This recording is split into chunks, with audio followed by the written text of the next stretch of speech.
Everyone, welcome back to my another new blog. আজকে আমরা ঘুরে দেখব কোচি। এই শহরটিকে আমরা কুইন অফ অ্যারাবিয়ান সি নামেও জেনে থাকি। এই শহরটি ভারতের অন্যান্য শহরগুলোর তুলনায় অনেকটাই ভিন্ন। বিভিন্ন সময়কালে বিভিন্ন বিদেশি শক্তি এই শহরটিতে তাদের উপনিবেশ স্থাপন করেছে এবং শাসন চালিয়েছে, যার নিদর্শন এই শহরটির আনাচে কানাচে এখনও ছড়িয়ে রয়েছে।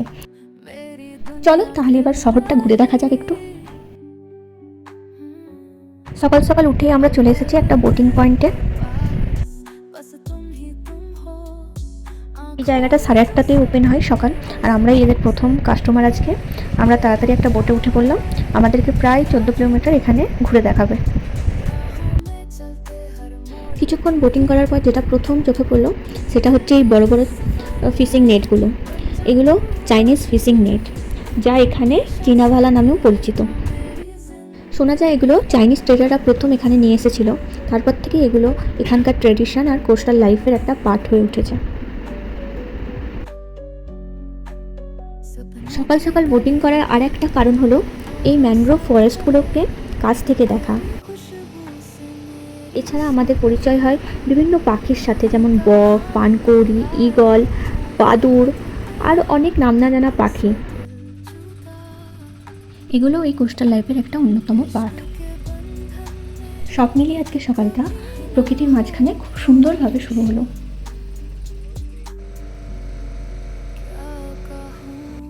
তোমরা যারা কোচি আসার প্ল্যান করছো তারা অবশ্যই এই বোটিংটা করো। আশা করছি তোমাদেরও খুব ভালো লাগবে।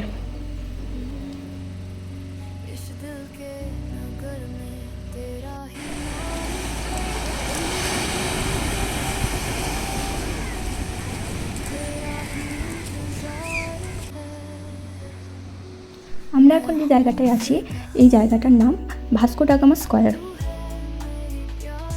পর্তুগিজ এক্সপ্লোরার ভাস্কো ডা গামার নাম অনুযায়ী এই জায়গাটির নামকরণ করা হয়। খুবই শান্ত এবং নিরিবিলি একটা জায়গা। সমুদ্রের ঢেউয়ের পাশাপাশি রয়েছে অনেক খাবারের দোকান, গাছের ছায়ায় বসার জায়গা। নিজের সঙ্গে, নিজের বন্ধুবান্ধব, প্রিয়জনের সঙ্গে সময় কাটানোর জন্য পারফেক্ট একটা জায়গা এটা বলতে পারেন আপনি।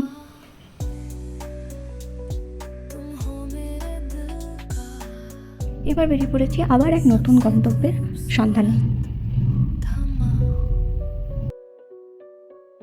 এখন মার্চ মাস চলছে, এখানে বেশ ভালোই গরম পড়েছে এখন।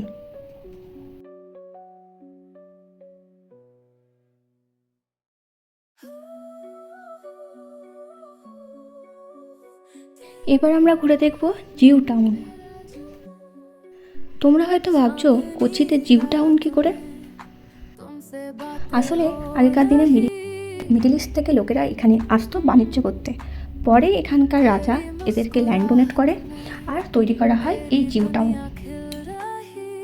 এই জায়গার অলিতে গলিতে লুকিয়ে রয়েছে অনেক পুরনো ইতিহাস।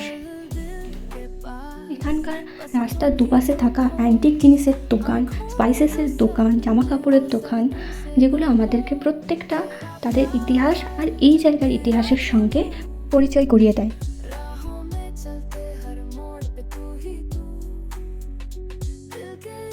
প্রত্যেকটা জিনিস এতটাই অসাধারণ যে তুমি চোখ ফেরাতে পারবে না।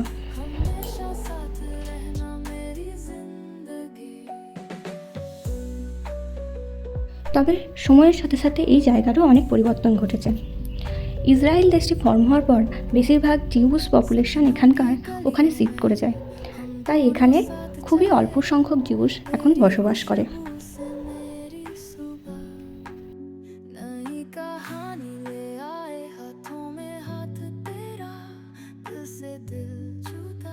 এবার আমরা যে জায়গাটি এসেছি এটা হলো মাতাঞ্জেরি প্যালেস। এটি ডাচ প্যালেস নামেও পরিচিত। এখানকার ইতিহাস কিন্তু খুব ইন্টারেস্টিং।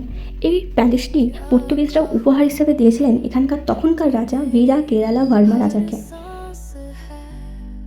কিন্তু পরে যখন ডাচরা এখানে শাসন শুরু করে তখন এই প্যালেসটিতে অনেক রিনোভেশন করে, তাই মানুষ এটাকে ডাচ প্যালেস হিসেবেই চেনে। ভিতরে মিউজিয়াম ছিল, যেটা 5 টাকা করে পার পার্সন টিকিট কেটে দেখতে যেতে হচ্ছিল, এবং সেখানে ফোন ইউজ করা, ভিডিও করা বারণ ছিল। আমাদের তোলা আজকের কিছু ছবি তোমাদের সঙ্গে শেয়ার করে দিলাম। আশা করছি এই ভিডিওটা তোমাদের জন্য কিছুটা ইনফরমেটিভ অবশ্যই হয়েছে। ভিডিওটা ভালো লাগলে অবশ্যই লাইক, কমেন্ট এবং চ্যানেলটা সাবস্ক্রাইব করে দিও। এরকম নতুন নতুন ভিডিও দেখতে আমাদের পাশে থেকো। আজকের মতন টাটা, বাই।